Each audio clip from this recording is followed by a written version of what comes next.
This is Aashna Tiwari. Welcome to our channel Caliber. तो आज से हम स्टार्ट करने वाले हैं सीटेट पेपर 1 की पेडागोजी की जो क्लास है वो आज से आपकी स्टार्ट होने वाली है। ठीक है, जो सीटेट मतलब कि सीटेट में क्या होता है कि 5 सब्जेक्ट आपका आता है। एक आता है सीडीपी जो कि चाइल्ड डेवलपमेंट एंड पेडागोजी है, फिर आपका एवीएस है, मैथ है, हिंदी है, इंग्लिश है, और आप ऑप्शन है कि क्या नाम है, संस्कृत ले सकते हो या इंग्लिश ले सकते हो। तो मैं इसमें ये बताना चाहती हूँ कि जो सीडीपी है ये तो आपका 30 मार्क्स का है ही, लेकिन जो और सब्जेक्ट है इसमें से भी आपके 15 मार्क्स के क्वेश्चंस जो है 15 मार्क्स के क्वेश्चन जो है पूछे जाते हैं। ठीक है, तो इसका मतलब ये हुआ कि जो पेडागोजी का रोल है वो बहुत ज़्यादा इम्पॉर्टेंट है किसके, सीटेट पेपर के लिए। सीटेट पेपर के लिए जो पेडागोजी का रोल है वो बहुत ज़्यादा इम्पॉर्टेंट है।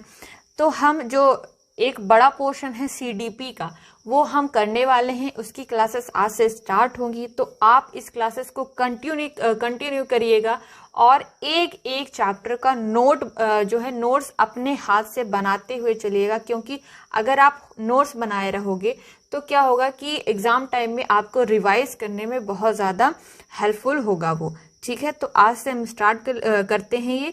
सबसे पहले हम अगर इसके सिलेबस की बात करें तो चाइल्ड डेवलपमेंट एंड पेडागोजी में क्या होता है कि बच्चे का विकास कैसे होता है उसके बारे में हम पढ़ते हैं बेसिकली, और पेडागोजी मतलब उनको पढ़ाना कैसा है।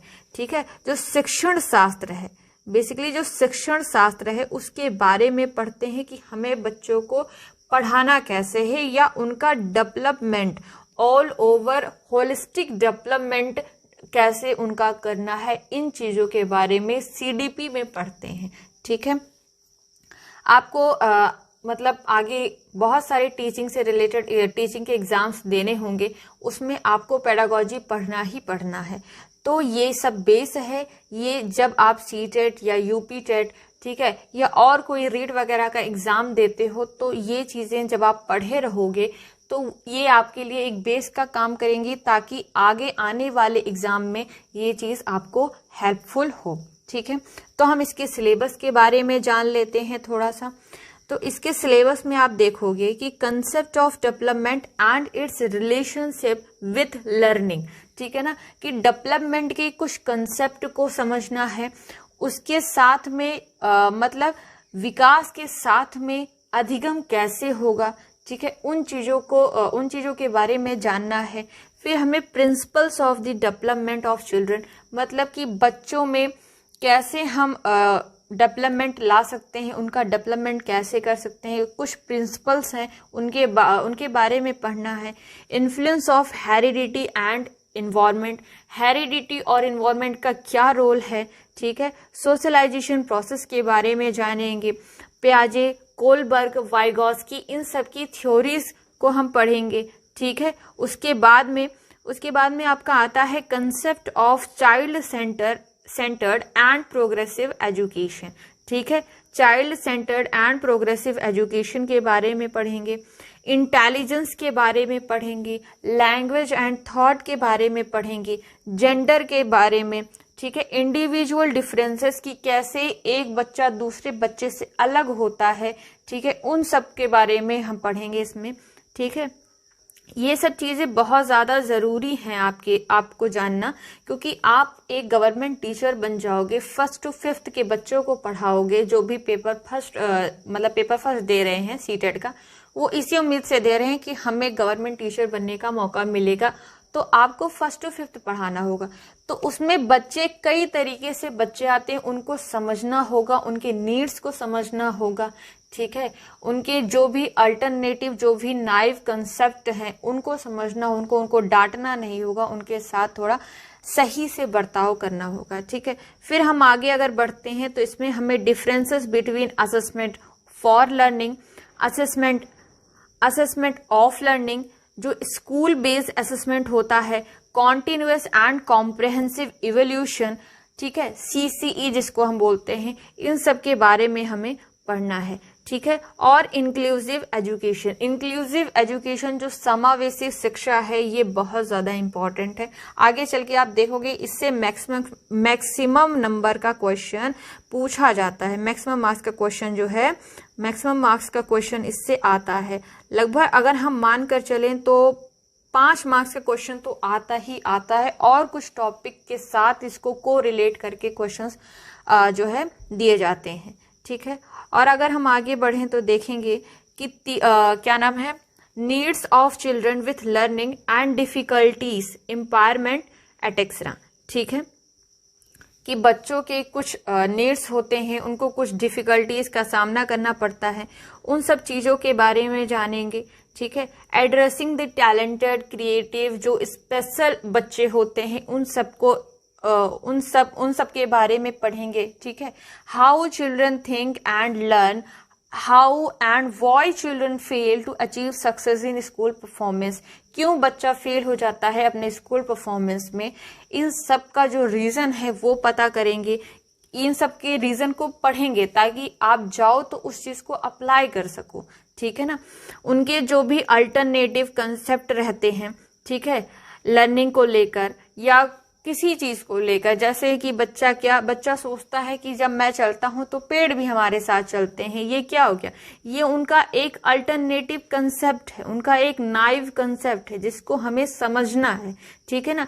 कॉग्निशन एंड इमोशन के बारे में पढ़ना है, मोटिवेशन एंड लर्निंग के बारे में पढ़ना है, factors contributing to learning, personal and environmental factor कैसे अफेक्ट करते हैं, उन सब चीजों के बारे में पढ़ना है, ठीक है। फिर basic process of teaching learning, children strategies of learning, मतलब कि इन सब चीजों के बारे में पढ़ना है हमें, ठीक है। तो आज हम अपना क्लास फर्स्ट स्टार्ट कर रहे हैं जो कि है आपका ग्रोथ एंड डेवलपमेंट, ठीक है। आपका सिलेबस आपने देख लिया कि क्या क्या सिलेबस में पूछा गया है, ठीक है, सिलेबस आपने देख लिया। अब आज से ये जो क्लासेस हैं वो कंटिन्यू होंगी और आप एक एक करके इसका नोट्स बनाएंगे, ताकि जब जैसे ये क्लास फर्स्ट आपके लिए इसलिए इम्पोर्टेंट हो जाती है क्योंकि आगे आने वाले जो भी चैप्टर्स आप पढ़ेंगे, चाहे वो हेरिडिटी हो, ठीक है ना, चाहे वो हेरिडिटी हो या आपका पर्सनालिटी हो या जेंडर हो, इन सभी टॉपिक्स को पढ़ने से पहले आपको ग्रोथ एंड डेवलपमेंट को पढ़ना होगा, तभी आप समझ पाओगे, ठीक है। इसमें कुछ ये चीजें पढ़नी होगी कि डेवलपमेंट कैसे होता है, ग्रोथ क्या होते हैं, किन किन चीजों में बच्चों का डेवलपमेंट किया जाता है, उसके कौन से फैक्टर्स हैं, कौन से जो है ब्रॉड डोमेन्स हैं, व्यापक पक्ष हैं, इन सभी के बारे में जब आप जानोगे तब और टॉपिक से इसको क्या कर पाओगे, रिलेट कर पाओगे, ठीक है ना। तो उसी से रिलेटेड हम आज ये चैप्टर स्टार्ट करने वाले हैं, ठीक है। तो सबसे पहले है ग्रोथ एंड डेवलपमेंट। डेवलपमेंट क्या है, अगर हम एक वर्ड में जानने की कोशिश करें कि व्हाट इज डेवलपमेंट, ठीक है ना, व्हाट इज डेवलपमेंट, तो आप क्या बताओगे कि डेवलपमेंट क्या है। डेवलपमेंट इज चेंज, क्या है, चेंज है, ये एक बदलाव है, ठीक है ना, लेकिन बदलाव है, लेकिन ये रैंडम चेंज नहीं है, ठीक है। अचानक से हुए परिवर्तन को, अचानक से हुए बदलाव को हम डेवलपमेंट में काउंट नहीं करते हैं। जो चीजें ऑर्डर में चलती हैं, ऑर्डर में चेंज होती हैं, ठीक है ना, एक सीक्वेंस में चेंज होती हैं या बेहतरी के तरफ कुछ बदलाव होते हैं, उनको हम डेवलपमेंट मानते हैं, ठीक है। ऐसे इसकी डेफिनेशन दी गई हुई है, आप देख सकते हो कि इसकी डेफिनेशन क्या हुई। Development is a process but it's not a random process, ठीक है। डेवलपमेंट एक प्रोसेस तो है लेकिन ये एक रैंडम प्रोसेस नहीं है, ठीक। दूसरी डेफिनेशन है that development is an orderly and sequential process. एक ये ऑर्डर में होता है, ये सीक्वेंस में होता है, ठीक है ना। कोई चीज जो बेहतरी के तरफ हो, प्रोग्रेसिव चेंजेस होते हैं, उनको हम डेवलपमेंट मानते हैं, ठीक है। आगे हम समझते हैं इसको अच्छे से कि डेवलपमेंट जो है ये क्या है। डेवलपमेंट वो चेंज है, वो बदलाव है, ठीक है ना। डेवलपमेंट वो बदलाव है जो हम कहते हैं कि सीक्वेंस में होता है, पैटर्न में होता है, ऑर्डर में होता है या प्रोग्रेसिव चेंज होता है। ठीक है, ये सारी चीजें, ये जो डेफिनेशन है वो डेवलपमेंट की डेफिनेशन है। अब बात हुई कि डेवलपमेंट की जो प्रोसेस है वो कब से स्टार्ट हो जाती है। तो डेवलपमेंट की जो प्रोसेस है वो स्टार्ट हो जाती है वोम्ब टू टोम्ब, मतलब इसकी प्रोसेस ये कब से कब तक चलता है, ये गर्भ से लेकर कब्र तक चलता है। मतलब ये एक कॉन्टिन्यूअस प्रोसेस है। डेवलपमेंट क्या है? डेवलपमेंट एक कॉन्टिन्यूअस प्रोसेस है। ठीक है ना, जो लगातार सतत चलता रहता है। ठीक है, डेवलपमेंट जब आप मदर के पेट में होते हो, कंसेप्शन पीरियड से लेकर डेथ तक आपका डेवलपमेंट का प्रोसेस चलता रहता है। ठीक है ना, ये चीजें समझ में आ गई कि डेवलपमेंट कॉन्टिन्यूअस है। सीक्वेंस में हुए चेंज को डेवलपमेंट कहते हैं, ऑर्डर में चेंज, पैटर्न में चेंज या बेहतरी के तरफ प्रोग्रेसिव चेंज को हम डेवलपमेंट कहते हैं। देखिए क्या नाम है, इसको पढ़ने से ज्यादा, ठीक है, इस नोट्स को पढ़ने से ज्यादा आप जो मैं कह रही हूँ वो समझने की कोशिश जरूर करिए, क्योंकि लैंग्वेज बहुत ज्यादा जरूरी है समझना। सीटेट में लैंग्वेज को घुमाकर क्वेश्चन पूछा जाता है। ठीक है, इसी वजह से ये एक कहानी से, मतलब जैसे कहानी होती है कि एक टॉपिक जो होता है वो दूसरी टॉपिक से रिलेट होता है, वैसे है। इसको आप एक कहानी की तरह समझोगे तभी आपको समझ आएगा। ठीक है, आगे हम पढ़ते हैं कि development includes both quantitative and qualitative changes. Development क्या है? डेवलपमेंट क्वांटिटेटिव चेंजेस और क्वालिटेटिव चेंजेस को, दोनों चेंजेस को हम क्या कहते हैं? डेवलपमेंट कहते हैं। अब क्वांटिटेटिव चेंजेस कौन से चेंजेस होते हैं? मतलब क्वांटिटी जिसको हम मेजर कर सकते हैं, जिसको हम माप सकते हैं। ठीक है ना, जिसको हम माप सकते हैं। और क्वालिटी मतलब कितनी समझ कितनी विकसित हुई आपकी। जैसे क्वांटिटी मतलब आपका साइज, आपका हाइट, आपका वेट, ये हो गया। क्वालिटी मतलब कितनी समझ आपने विकसित कर ली, ये हो गया। तो इन दोनों को मिलाकर डेवलपमेंट है, होल डेवलपमेंट जिसको हम कहते हैं। ठीक है, तो डेवलपमेंट दोनों है, क्वांटिटेटिव भी है और क्वालिटेटिव भी है।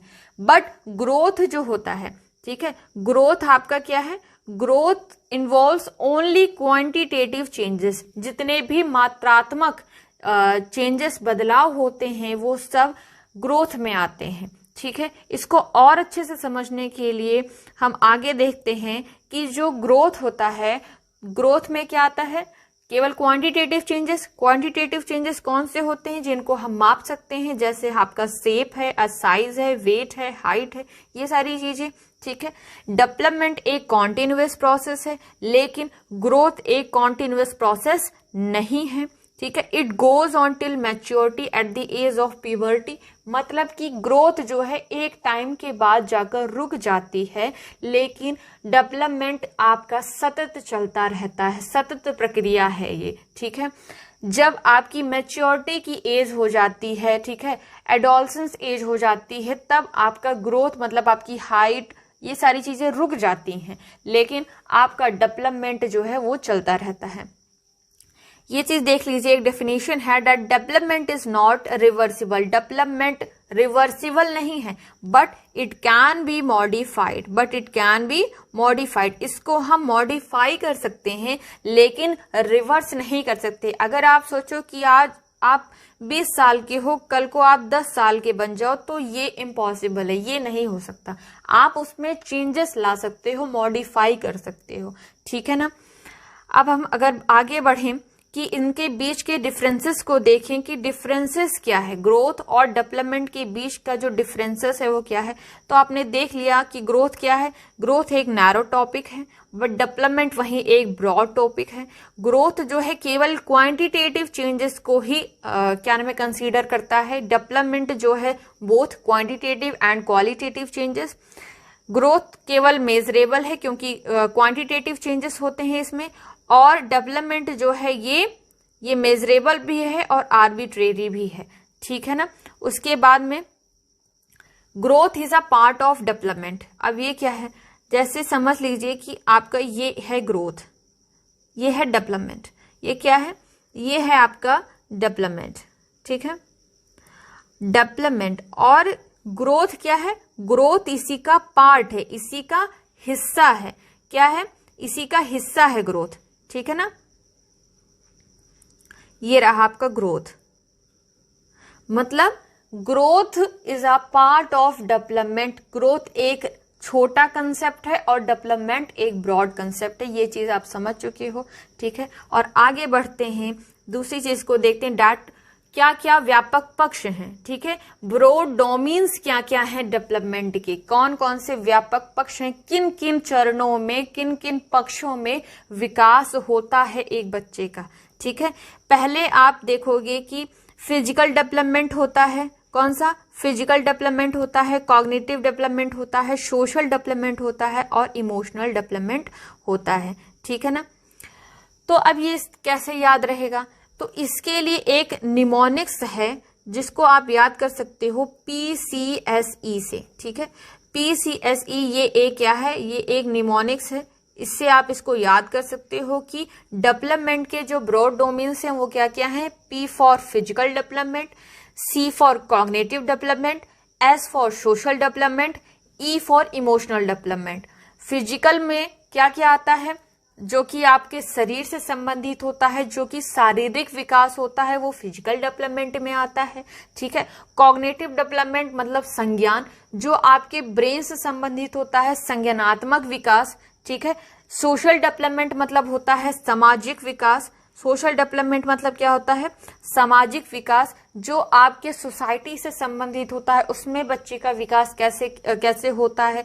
इमोशनल डेवलपमेंट मतलब होता है सांवेगिक विकास, मतलब कि उसका इमोशन कितने बेहतर हो पाए हैं।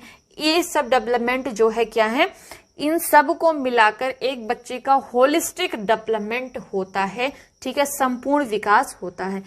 इसको, इन सभी चारों टॉपिक्स को हम एक एक करके और अच्छे से डीप में समझते हैं कि क्या क्या होता है इसमें, ठीक है। फिर हम सबसे पहले देखते हैं कि फिजिकल डेवलपमेंट क्या है। What is physical development? तो अभी आपने देखा कि फिजिकल डेवलपमेंट क्या है? जो भी चीज शारीरिक विकास, मतलब जो आपके शरीर से संबंधित है, आपकी बॉडी से संबंधित है, वो सब फिजिकल डेवलपमेंट में आएगा। मतलब कि जो भी आप एक्टिविटी करते हो दिन भर में, सब बहुत सारी एक्टिविटीज करते हैं, कोई ज्यादा जिसमें ग्रॉस मोटर स्किल्स का प्रयोग होता है, मतलब बड़ी बड़ी मांसपेशियों का जो है क्या नाम है लगता है। और कोई एक्टिविटीज ऐसी होती हैं जिनमें आपको स्थूल गति, मतलब जो भी फाइन मोटर स्किल्स हैं, उनके कौशलों का प्रयोग आप करते हो। तो ये क्या है? लेकिन आप एक्टिविटीज करते हो, तो ये क्या हो रहा है? आपका शारीरिक विकास हो रहा है, ठीक है ना। फिजिकल डेवलपमेंट में मोटर डेवलपमेंट काउंट किया जाता है, और मोटर डेवलपमेंट को क्या करते हैं हम? दो पार्ट्स में डिवाइड कर रहे हैं। दो पार्ट्स में कौन कौन से पार्ट में? एक है आपका ग्रॉस मोटर स्किल और दूसरा है आपका fine motor skills. Gross motor skills का मतलब होता है जो कि स्थूल गति कौशल होते हैं। फाइन मोटर स्किल्स का मतलब होता है जो कि सूक्ष्म गति कौशल जो होते हैं। ग्रॉस मोटर स्किल्स का क्या मतलब होता है? अगर इसकी डिफिनेशन देखें तो gross motor skills, large movements are called gross motor skills, ठीक। Baby makes with his arms, legs, feet on his entire body. इसका मतलब क्या हुआ? जहां आपकी बड़ी मांसपेशियों का जो है, मांसपेशियों की मदद से आप वर्क करते हो, जहां आप बड़ी मांसपेशियों की मदद से वर्क करते हो, वो क्या होता है? ग्रॉस मोटर स्किल्स होता है। और फाइन मोटर स्किल्स क्या है? जहां आप छोटी छोटी मसल से, जैसे आपकी फिंगर से हो गया, आई से हो गया, इन सब से करते हो, वो फाइन मोटर स्किल्स आ गया। कुछ इसके एग्जाम्पल्स से समझोगे आप, ज्यादा अच्छे से समझ आएगा कि क्या क्या है ग्रॉस मोटर स्किल्स और क्या है फाइन मोटर स्किल्स, ठीक है। तो ग्रॉस मोटर स्किल्स में क्या क्या आता है? वॉकिंग करना, जंप करना, डांसिंग करना, रनिंग, वॉशिंग क्लोथ। यहाँ वॉशिंग क्लोथ से मतलब है आपको वॉशिंग मशीन में कपड़े धुलने से नहीं है, हाथ से कपड़े धुलने से है, ठीक है। आर्म्स एंड लेग्स की जो भी मसल्स होती हैं, ये बड़ी बड़ी मसल्स में काउंट की जाती है ना। फिर फाइन मोटर स्किल्स में क्या क्या है? निटिंग मतलब कढ़ाई बुनाई करना, writing, drawing, painting, combing hair, eyeliner लगाना, हैंड और आई और फिंगर, इन सभी के यूज से आप जो भी एक्टिविटीज करते हो वो फाइन मोटर स्किल्स है, ठीक है, जो कि हाथ है, आंख है और फिंगर्स है। कॉम्बिंग हेयर और आईलाइनर, ये ऐसे एग्जांपल हैं जो आपको लगभग याद हो जाएंगे, क्योंकि आईलाइनर जल्दी याद होगा, क्योंकि आईलाइनर जब आप लगाते हो तो आपके फिंगर्स का बहुत ज्यादा मतलब इसमें क्या होता है, यूज होता है। तो इसमें क्या कर रहे हो आप, छोटी मसल्स का यूज कर रहे हो, फाइन मोटर स्किल्स का यूज कर रहे हो, ठीक है। ये कुछ एग्जांपल्स हो गए, इसको आप नोट डाउन कर लीजिए, ठीक। और आगे बढ़ते हैं, ये चीज बहुत ज्यादा इंपॉर्टेंट है, ठीक है। इन सबको याद रखना कि ग्रॉस टू फाइन जाते हैं हमेशा, मतलब हम हमेशा बड़ी मसल्स से छोटी मसल्स पर हमारा कंट्रोल बनता है। बच्चा पहला जो है पहले पूरे बॉडी से अपने रोता है, फिर धीरे धीरे वो सिर्फ आंख से आंसू गिरा के ही उसका काम चल जाता है, ठीक है। फिर उसमें क्या होता है, जब आप उसको पेन दो पकड़ने के लिए तो पहले वो पूरे हाथों से पेन पकड़ता है, फिर धीरे धीरे वो 2 फिंगर्स का या 3 फिंगर्स का यूज करके क्या करता है, उन क्या में पेन या पेंसिल को पकड़ लेता है, ठीक है।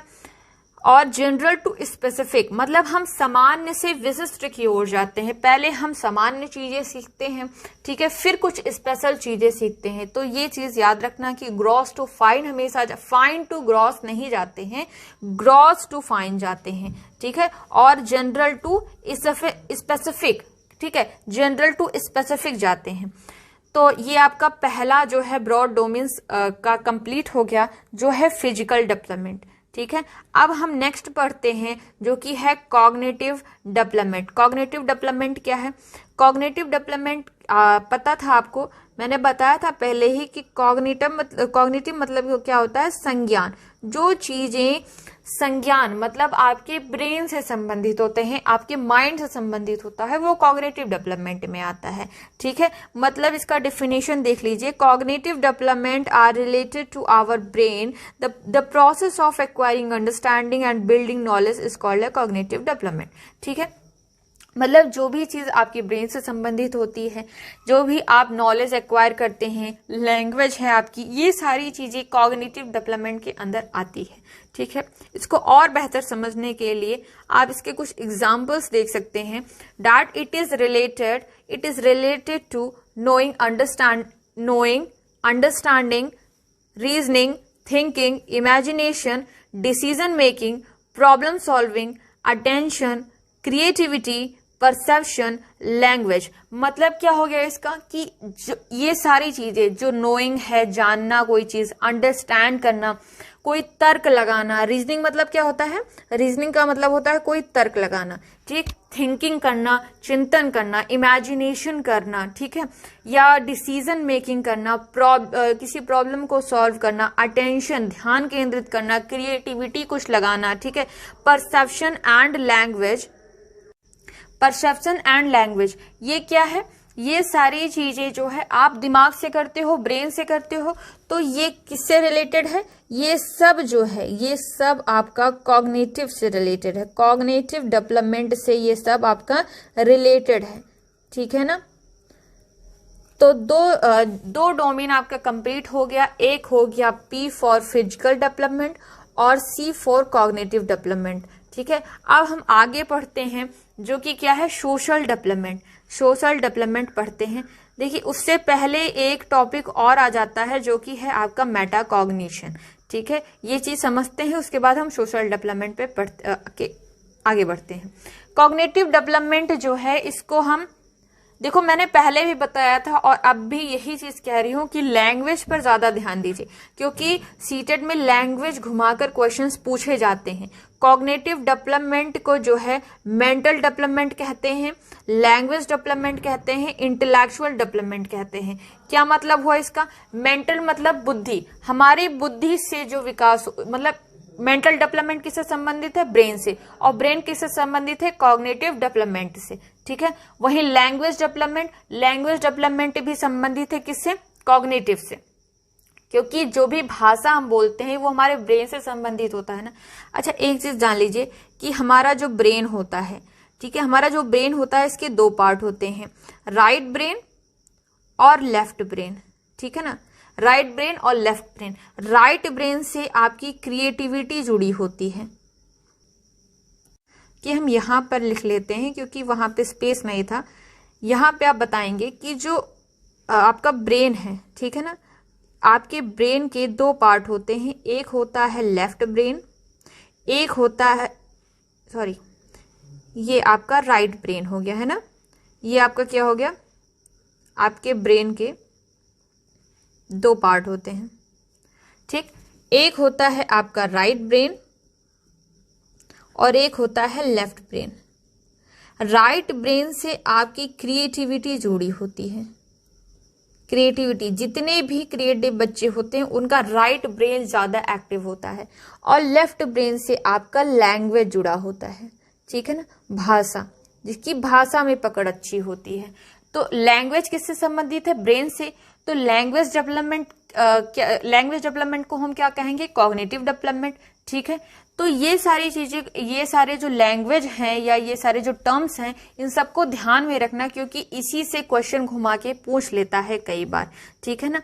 तो ये हो गया मेंटल डेवलपमेंट, लैंग्वेज डेवलपमेंट और इंटेलेक्चुअल डेवलपमेंट। इंटेलेक्चुअल डेवलपमेंट मतलब इंटेलिजेंस, आप कितने, आपकी जो बुद्धि का स्तर है वो भी ब्रेन से संबंधित है। और वो किससे संबंधित है, ब्रेन कॉग्निटिव डेवलपमेंट से।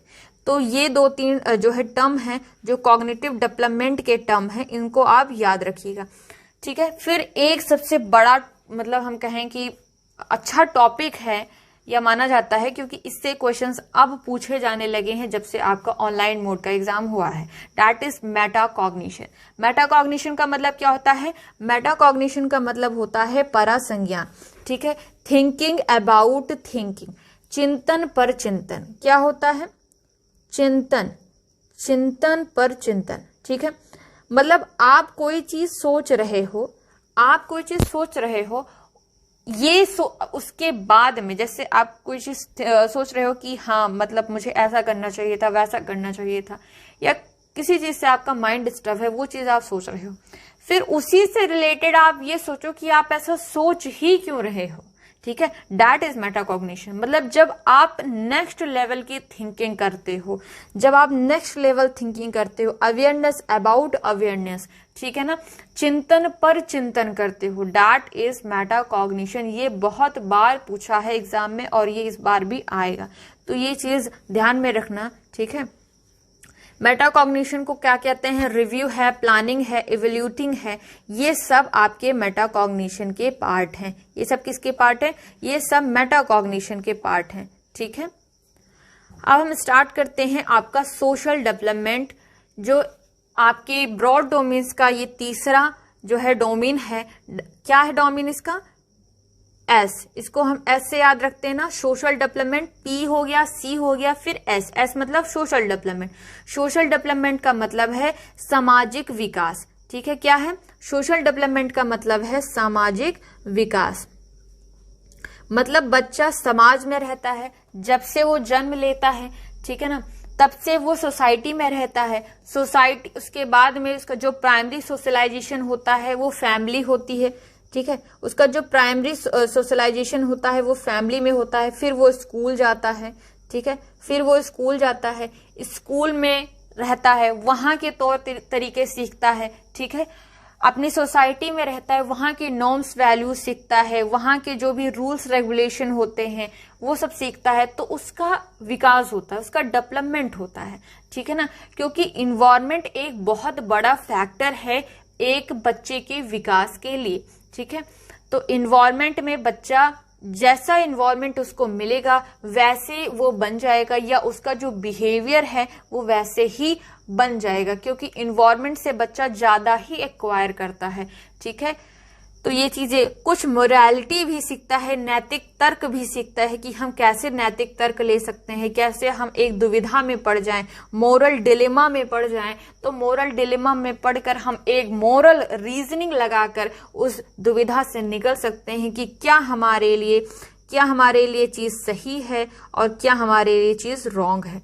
तो ये सब कहाँ से सीखता है, ये सब सोसाइटी से सीखता है, तर्क से सीखता है, मोरालिटी से सीखता है, जो उसको समझाया जाता है या सिखाया जाता है, ठीक है ना। इसकी डेफिनेशन है that social development are related to moral, children knows their society, rules and regulation, norms and values, ठीक है, इसका मतलब वही हुआ कि उसके सोसाइटी, उसके रूल्स रेगुलेशन, इन सबको जानता है। मोरल डेवलपमेंट का मतलब है नैतिक विकास। ठीक, socialization is a life long process starting from infancy to death. Infancy की एज कौन सी एज होती है? जन्म से लेकर 2 साल की उम्र को इन्फेंसी की एज कहते हैं। मतलब इन्फेंसी जब से उसका जन्म होता है एंड टिल द डेथ तक उसका सोशलाइजेशन प्रोसेस चलता रहता है, क्योंकि वो अभी गांव में है, वहां का सोशलाइजेशन मतलब वहां के नॉर्म्स वैल्यूज को सीख रहा है, वहां के रूल्स रेगुलेशन को सीख रहा है। कुछ दिन बाद वो शहर में चला जाएगा, उसका रीसोशलाइजेशन होगा, फिर वो वहां के नॉर्म्स वैल्यूज, वहां की सोसाइटी के बारे में जानेगा, वहां के रूल्स रेगुलेशन के बारे में जानेगा। तो ये चीज मतलब जो सोशलाइजेशन का प्रोसेस है वो पूरे लाइफ लॉन्ग या कंटिन्यूअस सतत चलता रहता है। ठीक है, इसके बाद आपका नेक्स्ट डोमेन आता है that is emotional development. Emotional development का मतलब क्या है? इमोशनल डेवलपमेंट का मतलब है सांवेगिक। ठीक है ना, मतलब जो चीजें हमारे इमोशन से संबंधित होती हैं, ठीक है, उसको हम इमोशनल डेवलपमेंट कहते हैं।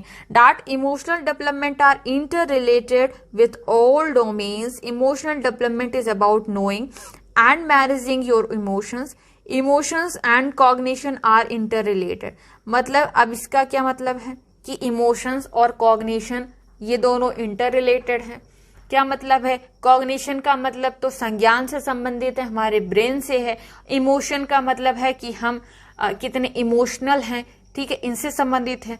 अब इसका संबंध इस तरीके से है कि जैसे आप किसी चीज से डिस्टर्ब हो तो आपको उस समय कुछ काम करने का भी मन नहीं कहेगा। जैसे आपका कल को आपका पेपर है, आज आप किसी वजह से टेंशन में हो, आपका इमोशंस सही नहीं है, ठीक है, तो आपका जो ब्रेन है, कॉग्निशन लेवल है, वो सही से काम नहीं करेगा।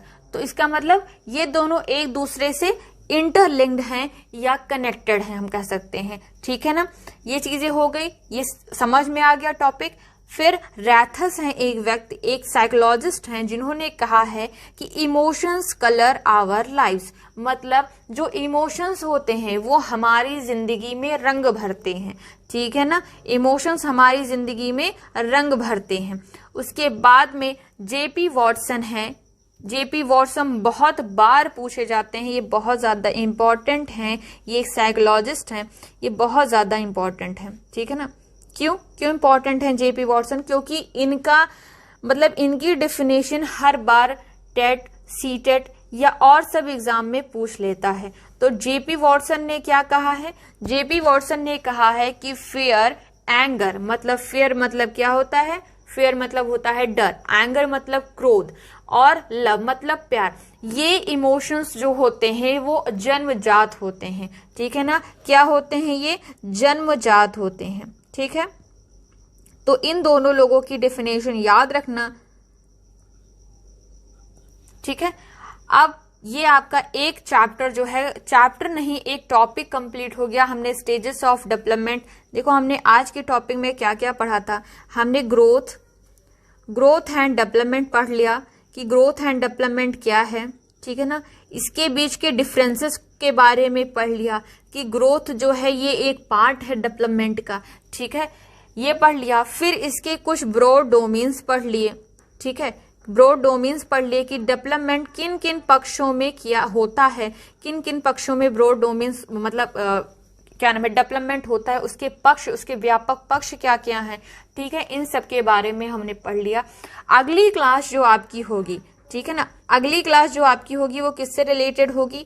वो आपके प्रिंसिपल्स ऑफ डेवलपमेंट से रिलेटेड होगी। किससे होगी? Principles of development. Principles of development मतलब कि विकास के क्या क्या सिद्धांत हैं, उससे होगी। ठीक है, क्या स्टेजेस क्या क्या हैं, ठीक है ना, स्टेजेस ऑफ डेवलपमेंट, इससे आपकी क्लास होगी।